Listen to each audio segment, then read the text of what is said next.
જય ભગવાન મિત્રો, આ વખતે ચંદ્રગ્રહણ જે છે ખાસ કરીને 3 તારીખે છે, 3 માર્ચ 2026ના દિવસે ચંદ્રગ્રહણ છે અને ચંદ્રગ્રહણથી એવું કહેવાય છે કે મનુષ્યના દિમાગ ઉપર વધારે અસર થતી હોય. જેમ સૂર્યગ્રહણથી મનુષ્યના હૃદય ઉપર તકલીફ થાય એમ ચંદ્રગ્રહણ મનુષ્યના મન ઉપર અસર થતી હોય છે.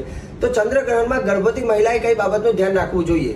ખાસ કરીને એ દરમિયાન ગ્રહણ દરમિયાન આકાશમાંથી નેગેટિવ એનર્જી આવતી હોય છે ને નેગેટિવ એનર્જી પોતાના બાળકના જે ગર્ભની અંદર જે બાળક છે એના માનસિક એના મન ઉપર મનનો વિકાસ જે થવાનો હોય તેના ઉપર કોઈ અસર ન થાય તેના માટે ખાસ કરીને ગર્ભવતી મહિલાએ શું કરવું તો કે ચંદ્રગ્રહણનું જે સૂતક ચાલુ થાય છે સવારે 9:39 પહેલા પોતે સ્નાન કરી અને દર્ભ જે હોય જેને ડાભડો કહેવામાં આવે છે, કેમ કે શાસ્ત્રમાં લખ્યું છે કે દુનિયામાં એક જ એવી વસ્તુ છે જેની ઉપર અમૃતના છાંટા પડ્યા હતા, તે છે દર્ભ.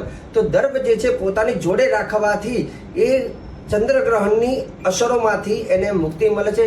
અને ખાસ કરીને તે દિવસે શક્ય હોય તો પોતાના ઘરની અંદર અન્ન જલ જ્યાં પાણીનું સ્થાન છે, જે અન્નનું સ્થાન છે, દેવાલય છે, કપડાં છે, બધી જગ્યા પર દર્ભના ટુકડા મૂકવા અને ગર્ભવતી મહિલાઓ ખાસ કરીને આ મંત્ર બોલવો, ઓમ નમો ભગવતે વાસુદેવાય, ઓમ નમો ભગવતે વાસુદેવાય. આ મંત્રનો જપ કરવાથી તમારા બાળકની રક્ષા થાય છે. જય ભગવાન.